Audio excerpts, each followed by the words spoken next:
Subscribe कीजिए मेरे YouTube channel को और मेरे सभी लेटेस्ट वीडियो लेक्चर्स की नोटिफिकेशन पाने के लिए बेल आइकन पर ज़रूर क्लिक करें।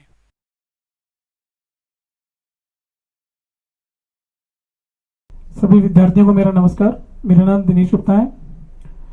आज हम पढ़ने जा रहे हैं लेखांकन की आधारभूत मान्यताओं और अवधारणाओं में लेखांकन अवधि अवधारणा यानी accounting period concept, cost concept और ड्यूअल एस्पेक्ट्स यानी द्विपक्षीय अवधारणा।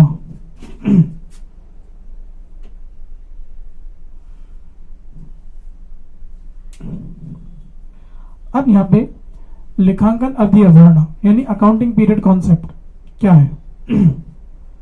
देखिए, गोइंग कंसर्न कॉन्सेप्ट के अनुसार यानी लेखांकन अवधि अवधारणा के अनुसार चालू व्यवसाय की अवधारणा के अनुसार ये मान लिया जाता है कि व्यापार एक लंबी अवधि तक चलेगा, जो कि उचित है। यानी गोइंग कंसर्न कॉन्सेप्ट हमने पहले भी पढ़ा था कि वो क्या कहता है कि व्यापार एक लंबी अवधि तक चलेगा और कितनी लंबी अवधि तक चलेगा ये निश्चित नहीं है। ठीक है, और इसी अवधारणा के अंतर्गत हमें लोन प्राप्त होता है बैंकों से, व्यापारी उधार माल बेचते हैं हमें। तो चलिए इसके आगे अपन ये देख लेते हैं कि चालू व्यवसाय अवधारणा के अंतर्गत ये मान लिया कि व्यापार लंबी अवधि तक चलेगा, जो उचित है। लेकिन लेखांकन अवधि अवधारणा क्या कहती है, अकाउंटिंग पीरियड कॉन्सेप्ट क्या कहता है? देखिए, वित्तीय परिणाम फाइनेंशियल रिजल्ट्स जो होते हैं, वित्तीय परिणाम जो होते हैं, व्यापार के रिजल्ट यानी बिजनेस के रिजल्ट जो होते हैं, बिजनेस करने से आपको प्रॉफिट हुआ, लाभ हुआ, आपके बिजनेस की क्या स्थिति है, बिजनेस अच्छी व्यावसायिक स्थिति है कि नहीं है बिजनेस की, ये जानने के लिए आपको किसी एक निश्चित समयावधि के लिए अपने वित्तीय विवरणों का तुलनात्मक अध्ययन करना पड़ेगा। और वो तुलनात्मक अध्ययन कैसे होगा? वो तुलनात्मक अध्ययन ऐसे होगा कि हम लेखांकन परिणामों को किसी निश्चित अवधि के लिए सीमित करके रख ले, और वो अवधि क्या होगी? लेखांकन वर्ष। यानी 12 महीनों की अवधि, 1 अप्रैल से लेकर 31 मार्च तक की अवधि, पूरे 12 महीनों की अवधि जो होगी लेखांकन वर्ष होगी। उस लेखांकन वर्ष के लिए हम लोग क्या करें? अपने पूरे वित्तीय विवरण तैयार कर लें। ठीक है, तो यहाँ पे वित्तीय विवरण जो तैयार किया जाता है, balance sheet, P&L, trading account, trial balance या फर्दर मैनेजमेंट रिपोर्ट जो भी तैयार की जाती है एनालिसिस या तुलनात्मक अध्ययन के लिए, कंपैरेटिव एनालिसिस के लिए, कंपैरेटिव रिसर्च के लिए, तो वो सब तैयार की जाती है accounting period concept. Accounting period concept ये कहता है कि व्यवसायिक क्रियाओं के परिणाम को जानने के लिए अथवा व्यापार की ठीक स्थिति जानने के लिए एक निश्चित समय के बाद, एक निश्चित समय अवधि के, मुख्यतः 12 महीने की अवधि के लिए, कितने महीने की? 12 महीने की अवधि के लिए ट्रेडिंग अकाउंट यानी व्यापार खाता बनाया जाता है, लाभ हानि खाता बनाया जाता है, और आर्थिक स्थिति जानने के लिए बैलेंस शीट बनाई जाती है। तो ये जो चीजें बनती है ना, फाइनेंशियल रिपोर्ट्स, ये इसी कॉन्सेप्ट के अनुसार बनते हैं लेखांकन अवधि अवधारणा। आप कंपैरेटिव उसका एनालिसिस तो करोगे अपने बिजनेस रिकॉर्ड्स का। और क्यों किया जाता है? क्योंकि बिजनेस में जितने लोग इंटरेस्ट रखते हैं, बिजनेस में, व्यापार में जितने भी पक्षकार होते हैं और जो व्यापार में अपना हित रखते हैं, उन सभी को वित्तीय परिणामों की जानकारी की उत्सुकता रहती है। वो जानना चाहते हैं कि व्यापार कैसा चल रहा है। लेनदार जिसने उधार पैसा दिया है वो व्यापार में बिल्कुल अपनी रुचि रखता है। क्यों? क्योंकि व्यापारी जिसने उधार पैसा दे रखा है आपको, वो अपने पैसे की रिकवरी चाहता है आपसे। अब रिकवरी कब होगी? रिकवरी कब होगी? जब बिजनेस का फाइनेंशियल रिपोर्ट उसको पता होगा कि हाँ भाई इसका बिजनेस अच्छा चल रहा है, तो चलो मेरे पैसे मिल जाएंगे और मैं फर्दर इन्वेस्टमेंट आगे कर सकता हूँ इस बिजनेस में, या फर्दर इनको सर्विसेज उधार में दे सकता हूँ, माल बेच सकता हूँ, या इनको जो भी फाइनेंशियल नीड्स है वो पूरी कर सकता हूँ। बट इन सब डिसीजंस को लेने के लिए वो क्या करता है? आपके फाइनेंशियल स्टेटमेंट्स का फाइनेंशियली एनालिसिस करता है, वित्तीय विश्लेषण करता है।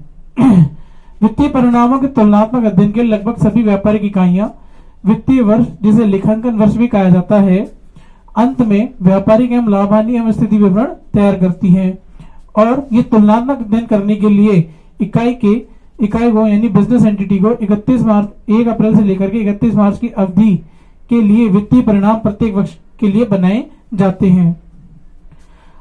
अब यहाँ पे अकाउंटिंग पीरियड कॉन्सेप्ट ये कहता है कि तुलनात्मक अध्ययन के लिए पीरियड वाइज यानी वित्तीय वर्ष या ये कह लीजिए साल दर साल प्रति वर्ष केवल तुलनात्मक अध्ययन के लिए, केवल कंपैरेटिव एनालिसिस करने के लिए, कंपैरेटिव रिसर्च करने के लिए ही फाइनेंशियल स्टेटमेंट्स को वित्तीय लेखांकन अवधि अवधारणा के अनुसार बनाया जाता है।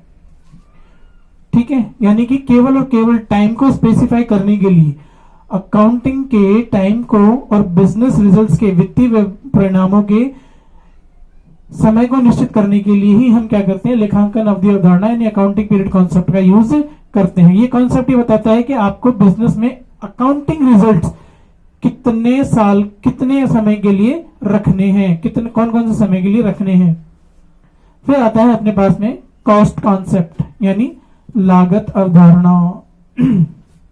अब आता है लागत अवधारणा। लागत यानी वस्तुओं सेवाओं को प्राप्त करने में जितना भी पैसा खर्च हो गया, व्यापार में वस्तुओं को, सेवाओं को, संपत्तियों को प्राप्त करने में व्यापार से या व्यापारी का जितना भी पैसा लग गया वो उसकी लागत कहलाती है।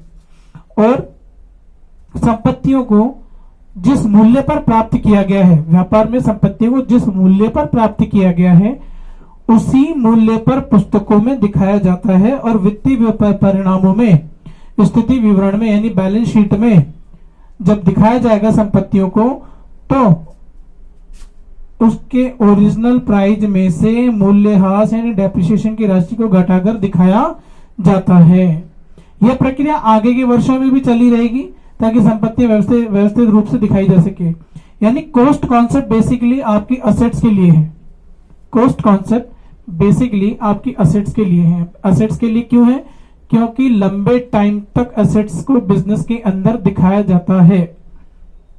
लंबे टाइम तक असेट्स को बिजनेस के अंदर दिखाया जाता है। गोइंग कंसर्न कॉन्सेप्ट यहां भी लागू हो गया, लेकिन गोइंग कंसर्न कॉन्सेप्ट तो ये दिखाता है कि आपको लंबे टाइम तक संपत्ति को दिखाना है, लेकिन दिखाना किस मूल्य पर है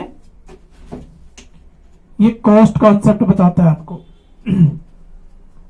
कौन सा कॉन्सेप्ट बताता है?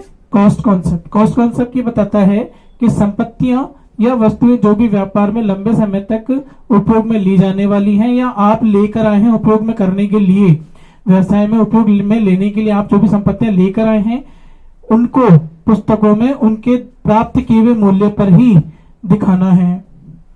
और जब आप फाइनेंशियल रिकॉर्ड्स बनाओगे, जब भी आप बिजनेस में बैलेंस शीट बनाओगे तो फिर उसी प्राप्त किए हुए मूल्य में से यानी जितने में आपने संपत्ति प्राप्त की है उसी मूल्य में से आपको डेप्रिसिएशन यानी मूल्यह्रास को घटाकर दिखाना है। ये हर साल दिखाया जाता है। ठीक है। फिर आता है अपने पास ड्यूअल एस्पेक्ट्स कॉन्सेप्ट, द्विपक्षीय अवधारणा। ड्यूअल एस्पेक्ट कॉन्सेप्ट यानी द्विपक्षीय अवधारणा। अब द्विपक्षीय अवधारणा क्या होती है? हमने पहले जब दोहरा लेखा प्रणाली के बारे में पढ़ा था तो दोहरा लेखा प्रणाली में भी ये देखा था कि इसका निश्चित नियम और सिद्धांत है कि प्रत्येक लेन देन में दो पक्षकार होते हैं, दो खाते बनते हैं, दो जगह एंट्री होती है और प्रत्येक लेन देन दोनों जगह अपना इफेक्ट डालता है। एक पक्ष डेबिट होता है और एक क्रेडिट होता है। तो यहाँ पे ड्यूअल एस्पेक्ट कॉन्सेप्ट भी दोहरा लेखा प्रणाली के सभी नियमों और सिद्धांतों की पालन करते हुए आपको दोबारा ये रिमाइंड कराता है कि आपको ट्रांजैक्शन की एंट्री कैसे बुक्स में रिकॉर्ड करनी है। ड्यूअल एस्पेक्ट कॉन्सेप्ट यानी दोहरा द्विपक्षीय अवधारणा आपको यह बताती है कि जब भी लेन देन रिकॉर्ड करने में आएगा, जब भी लेन देन एंट्री करने में आएगा, ट्रांजैक्शन एंट्री करने के लिए बुक्स में रिकॉर्ड करने के लिए आपके पास आएगा, या जब भी आप वाउचर बनाओगे तो वाउचर में डेबिट और क्रेडिट दो पक्ष होंगे। डेबिट और क्रेडिट दो पक्ष होंगे तो क्या करेंगे? दो जगह एंट्री करेंगे, दो खाते बनेंगे, दोनों पक्ष प्रभावित होंगे, डेबिट भी प्रभावित होगा, क्रेडिट भी प्रभावित होगा।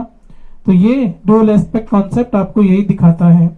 और ये भी बताता है कि अगर गलती से भी आपने किसी अकाउंट का डेबिट इफेक्ट कर दिया, गलती से भी किसी भी अकाउंट का डेबिट इफेक्ट कर दिया तो उसी अकाउंट से क्रेडिट होने वाला पक्ष भी इफेक्ट होगा।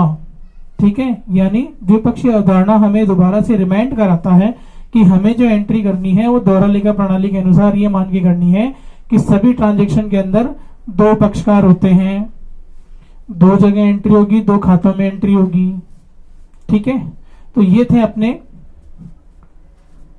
था अपना लेखांकन अवधि अवधारणा, लागत अवधारणा और द्विपक्षीय अवधारणा।